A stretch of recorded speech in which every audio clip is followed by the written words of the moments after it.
Hello everyone. सो आज हम start करने वाले हैं नेक्स्ट कंसेप्ट गैलीलियोज एक्सपेरिमेंट से। ठीक है, तो होप अभी तक आप लोगों ने सब नोट्स बना लिए होंगे अच्छे से। हाउ टू प्रिपेयर नोट्स, उसमें भी सबसे पहले आपने कंटेंट लिखा होगा, देन कंसेप्ट ऑफ फोर्स जो कल समझाया गया था, उसके बाद effects of force, then different types of force तक हो गया था।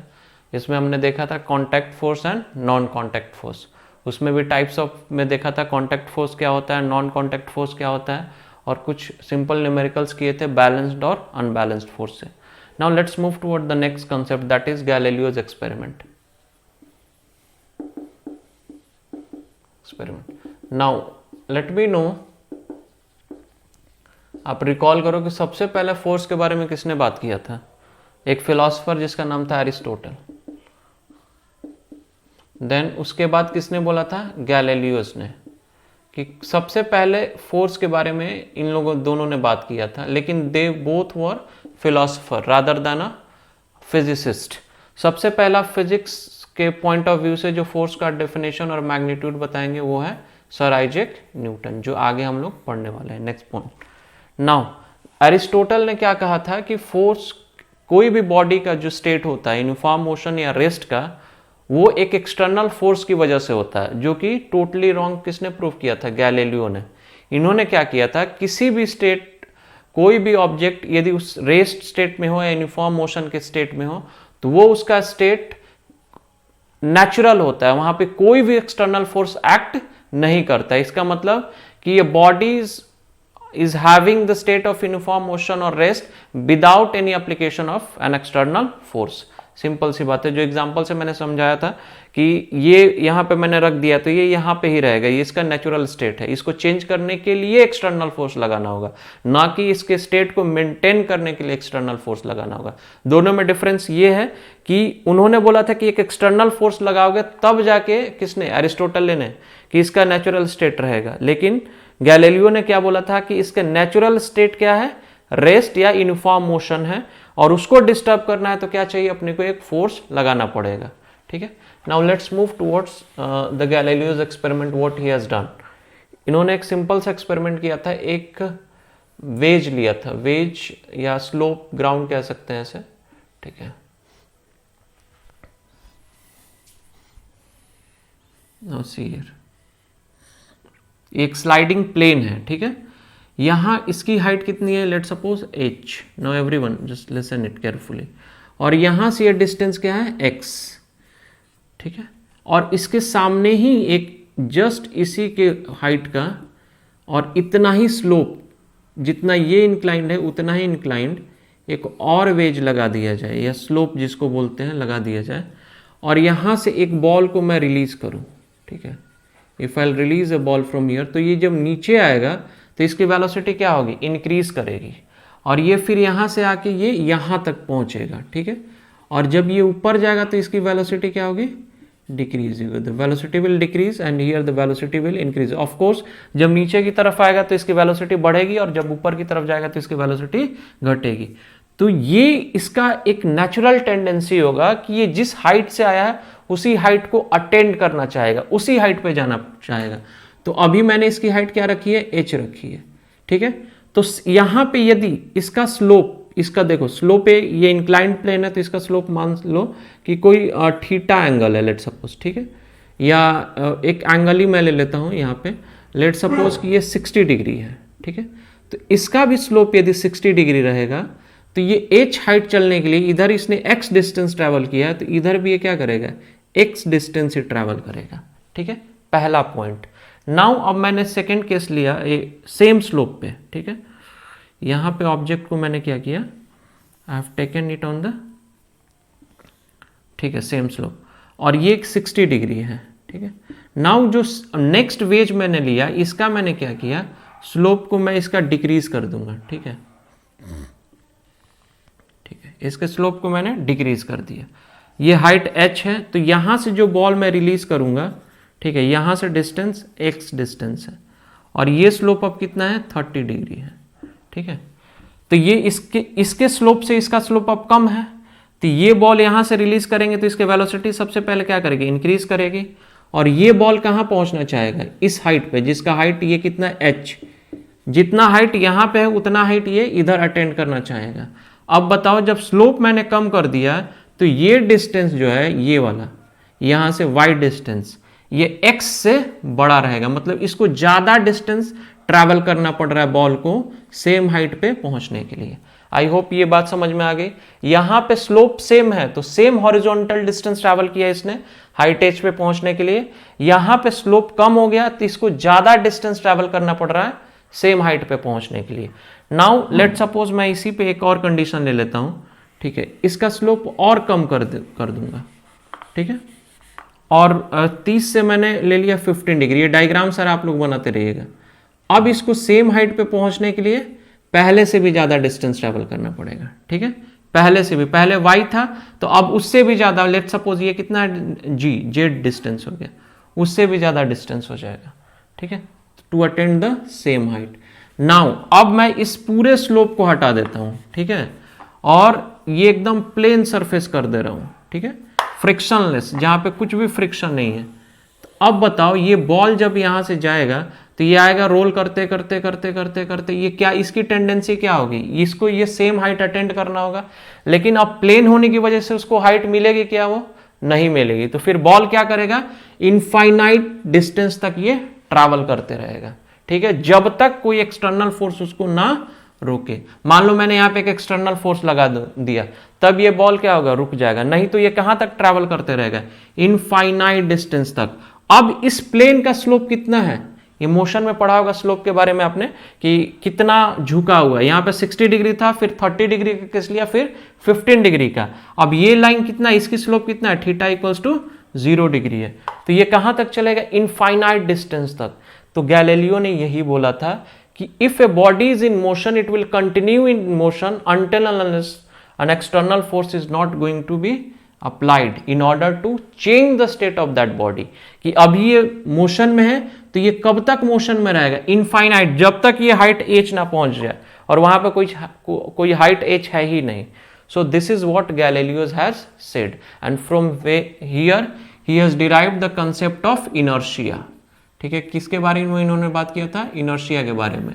तो गैलीलियो ने सिंपली बोला था कि कोई बॉडी रेस्ट पे है तो वो रेस्ट पे रहने चाहती है, कोई बॉडी मोशन में है तो वो मोशन में रहना चाहता है, जब तक कोई एक्सटर्नल अनबैलेंस्ड फोर्स उसको डिस्टर्ब ना करे, ठीक है, and that is called as inertia. So who has given the law of inertia, if anyone will ask कि लॉ ऑफ इनर्शिया किसने दिया था। So law of inertia was given by, ठीक है, who has given law of inertia, was given by Galileo. अब ये law of inertia base बनता है जिससे हम लोग क्या डिराइव करेंगे, न्यूटन ने इसका यूज करके कौन सा लॉ बनाया था, first law of motion, Newton first laws of motion. तो क्वेश्चन एक आता है कि on which law the Newton first law of motion is based on. So your answer will be law of inertia. Who has given that law of inertia, Galileo's Galilei। तो I hope you have understood what is the meaning of inertia. Now inertia का concept अब आगे पढ़ते हैं, ठीक है, और अच्छे से समझते हैं क्या होता है इनर्शिया। नाउ ये सब आप लोग नोट इट डाउन कर ले नोटबुक में।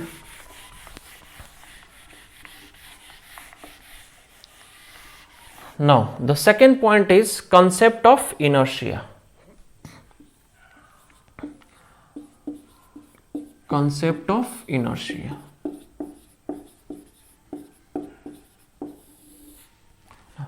अब मैंने क्या बोला कि इनर्शिया एक सिचुएशन होता है, एक बॉडी की अपनी सिचुएशन है कि वो रेस्ट में है तो रेस्ट में रहना चाहता है, और जब वो मोशन में है तो मोशन में रहना चाहता है। मतलब समझो कि उसका आदत है, कब तक वो उस कंडीशन में रहेगा, जब तक कोई एक्सटर्नल फोर्स उसको डिस्टर्ब ना करे। आप सो रहे हो तो आप सोते रहना चाहते हो, कोई आएगा आपको जगाएगा, एक्सटर्नल फोर्स एक्ट किया तब आप जगोगे। If you are running, you want to run, एकदम दौड़ते रहना है जब तक आपको कोई रोके नहीं। वो क्या होगी, वो आपकी बॉडी की इनर्शिया होगी। So inertia it is an inability of a body to change its state. And what is state? State of uniform motion state of uniform motion and rest. ठीक है, कि if it is in uniform motion तो वो हमेशा motion में रहना चाहता है, आप फोर्स लगाइए वो रुक जाएगा, नहीं लगाओगे नहीं रुकेगा। ठीक है, और रेस्ट में है तो रेस्ट में रहना चाहता है। ठीक है, इससे रिलेटेड आगे बात करेंगे। ठीक है, एग्जांपल और भी देखेंगे। Now types of inertia if you are talking about. ठीक है, टाइप्स ऑफ इनर्शिया, आप लोग सारे पॉइंट को लिखते रहो। First is inertia of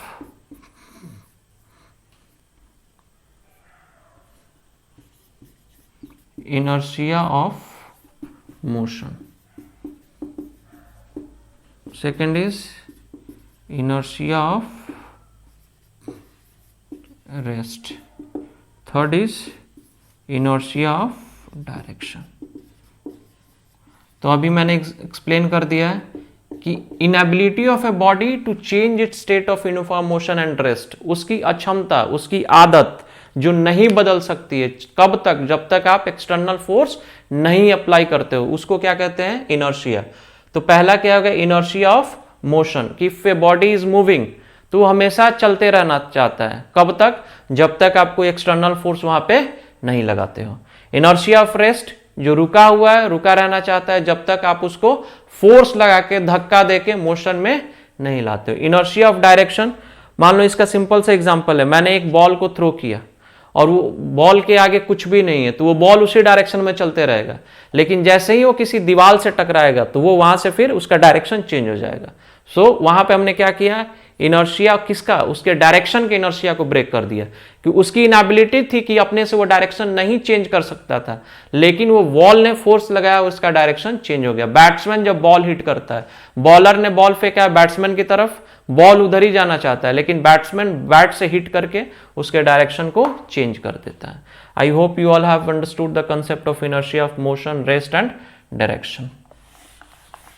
now इस इनर्शिया के कंसेप्ट को लेके न्यूटन्स अपने तीनों नियम, लॉज लेके आएंगे। ठीक है, नाउ इससे रिलेटेड कुछ एग्जांपल्स देखते हैं कहाँ पे इनर्शिया ऑफ मोशन और रेस्ट वर्क करता है। ठीक है, सबसे पहला example, if you are sitting in a bus. ठीक है, और बस क्या है कि अभी स्टार्ट होने वाली है, बस इज अबाउट टू स्टार्ट, रुकी हुई है, तो अभी कौन सी इनर्शिया आपके पास है, इनर्शिया ऑफ रेस्ट। तो आपकी बॉडी अपने पोजीशन पे रहना चाहता है, तो जैसे ही बस स्टार्ट होता है तो आप मुझे कमेंट करके बताइए कि आपकी बॉडी आगे जाएगी या पीछे जाएगी, और उससे में कौन सा इनर्शिया ब्रेक हो रहा है, इनर्शिया ऑफ रेस्ट या inertia of motion. First question. Second question I am giving you कि कोई बस चल रहा है, एक मोशन में है, और जैसे ही ड्राइवर ने ब्रेक लगाया तो कौन सी इनर्शिया ब्रेक हो रही है, इनर्शिया ऑफ रेस्ट या मोशन, और उस टाइम आपकी बॉडी आगे जाना चाहेगी या पीछे जाना चाहेगी। ठीक है, ये आप कमेंट सेक्शन में बताइएगा कि which inertia we are breaking there. The third condition I am giving you कि if you are taking a taking a turn on a curve road, जहां पे कर्व है, तो आपको लगता होगा कि आप इस डायरेक्शन में, वन डायरेक्शन में टिल्ट हो रहे होगे, तो वहां पे कौन से इनर्शिया लग रहे हैं, इनर्शिया ऑफ मोशन, रेस्ट या inertia of direction. Okay, so these three will be your homework. Please note it down and give me the answer in comment box so that I can check it. I'll give you a like button for that. Now in the next part we are going to start with the Newton's laws of motion, and then we'll have lots of numericals there. Okay, thank you. Now on the basis of the concept which we have learned till now, I am giving you few assignment question.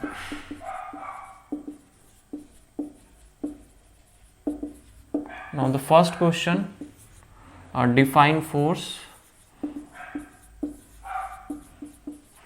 Second question, write the effects of force.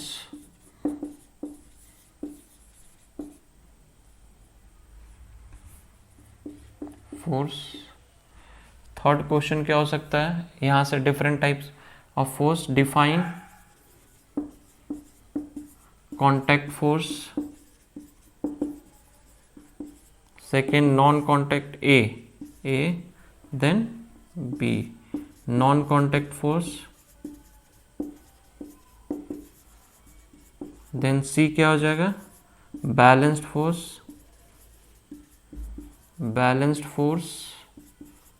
ठीक है, you can write an example as well while defining this force, ठीक है। Unbalanced force,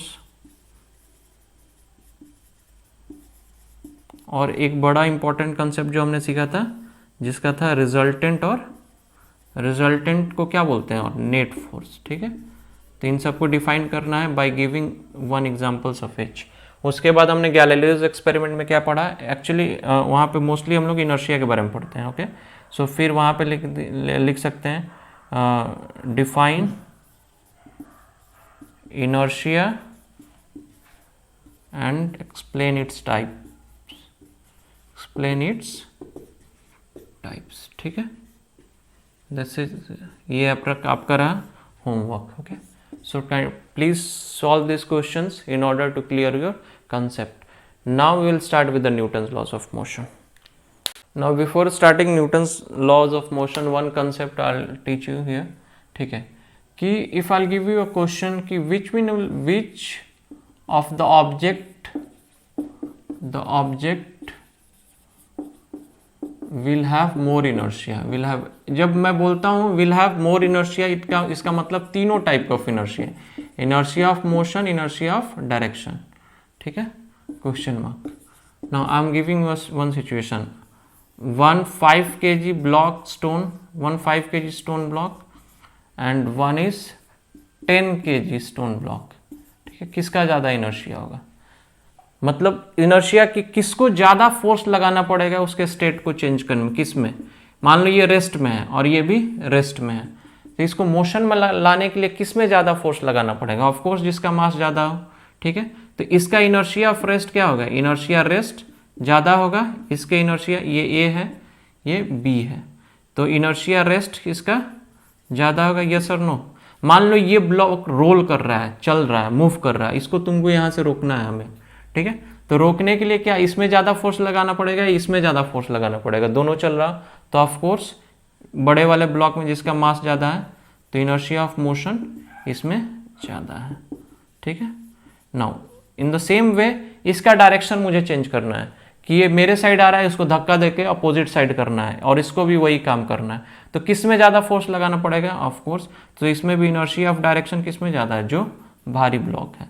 तो इन wholesome जिसका मास ज़्यादा है उसका inertia क्या है, ज़्यादा है, तो कैन आई से दैट कि इनर्शिया नोट में लिख लेना है, note, inertia of a body is directly proportional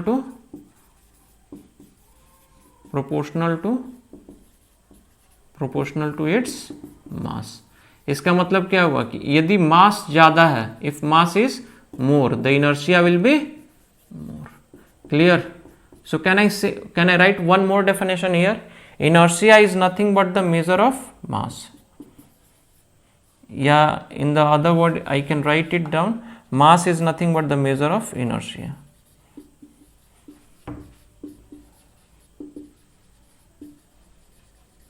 but the measure of inertia। ये सारे पॉइंट्स लिख लेना है, इनर्शिया। सो जिसका इनर्शिया मास ज़्यादा उसका इनर्शिया ज़्यादा और जिसका इनर्शिया ज़्यादा उसका मास ज़्यादा, in very simple term. Now shall I rise this now. तो अभी तक हमारा कितना परसेंट चैप्टर खत्म हुआ है, let's check it out. concept of force, effects of force, different types of force, Galileo's experiment, concept of inertia, ठीक है। now you can solve question from any book, you will find yourself very comfortable while doing it। now we will start with the Newton's laws of motion। so we will start with the first law of Newton, first law of Newton। देखो motion में हमने क्या पढ़ा था कि एक body move कर रही है, ठीक है, चैप्टर 1। तो वो बॉडी क्यों मूव करती है, उसमें एक्सेलरेशन आ जाता है। तो एक्सेलरेशन क्यों आता है, क्योंकि एक फोर्स हम अप्लाई करते हैं। तो जब हमने इनिशियली इफेक्ट्स ऑफ फोर्स देखा था तो वहां पे बात किया था हमने कि if you are increasing the speed और decreasing the speed, eventually what are you doing, changing the acceleration.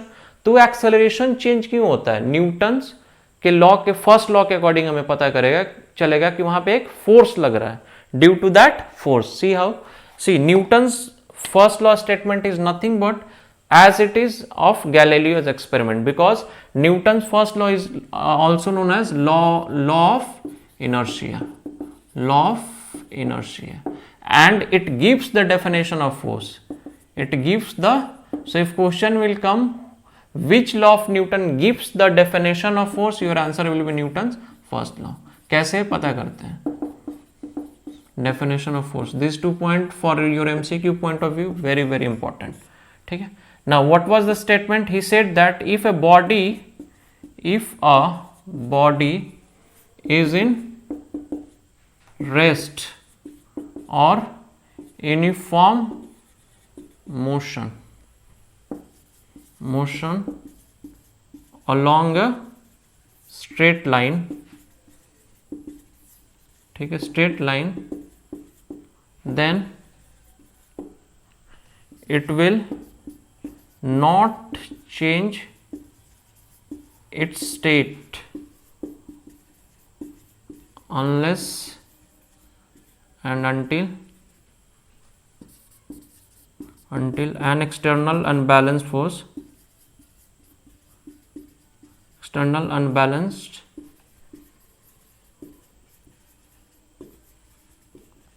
is not applied, or it is if it is not compelled by an external unbalanced force. तो यहाँ पे पहली बार मुझे force के बारे में पता कि एक एक्सटर्नल अनबैलेंस्ड फोर्स चाहिए क्या करने के लिए, उसके मोशन और स्टेट ऑफ रेस्ट को चेंज करने के लिए, और ये क्या है उसकी टेंडेंसी जिसमें वो स्टेट रेस्ट में रहना चाहता है यूनिफॉर्म मोशन में, ये इनर्शिया ही है. तो एक्सटर्नल अनबैलेंस्ड फोर्स क्या कर रहा है, उसके इनर्शिया को ब्रेक कर रहा है. तो गैलीलियोस का स्टेटमेंट से को मॉडिफाई करके न्यूटन्स ने क्या किया, फर्स्ट लॉ को वहां पे इंट्रोड्यूस किया था. So this is what you have the first law of Newton. ठीक है. Hello, now we will see this experiment of Newton's first law by keeping this coin here. ठीक है. Now what Newton has said that if a body is in rest or motion, it will be in motion or rest until and unless it is not compelled by an external force. यहाँ पे देखिए, ठीक है, ये paper है, this is a paper. Now coin is kept on this paper, और मैं force किस पे लगा रहा हूँ, पेपर पे. तो मूव कौन होना चाहिए, पेपर, सिर्फ कॉइन. तो कॉइन अपने पोजीशन से नहीं हिलना चाहिए. सी, कॉइन वहीं पे रह गया. ठीक है, coin has not moved. Now one more demonstration will see this is a potato, this is a knife. मैं क्या करता हूं, इसको इसमें इंजेक्ट कर लेता हूं थोड़ा सा. ठीक है. अब ये क्या है, दोनों रेस्ट पे है. ठीक है, मैंने इसको पूरा नहीं किया है. नाउ मैं फोर्स किस पे लगाऊंगा, नाइफ पे फोर्स लगाऊंगा. पोटैटो रेस्ट पे है, तो नाइफ पे जब फोर्स लगाऊंगा तो नाइफ नीचे जाना चाहिए और पोटैटो अपने पोजीशन से नहीं हिलेगा. सी हाउ,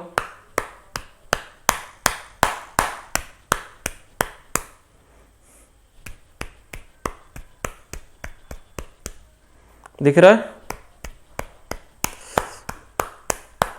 पोटैटो का पोजीशन वही है बट नाइफ क्या हो रहा है, नीचे जा रहा है. On which of the object I am applying the force on, knife. See here, it has reached till this point. So if I'll apply the force on potato, then potato will move. तब उसका state change होगा. अभी मैं किस पे, knife पे force लगा रहा हूं. So by these two experiment we can verify the Newton's first law of motion or law of inertia. Now in the next part we will be starting with second laws of Newton.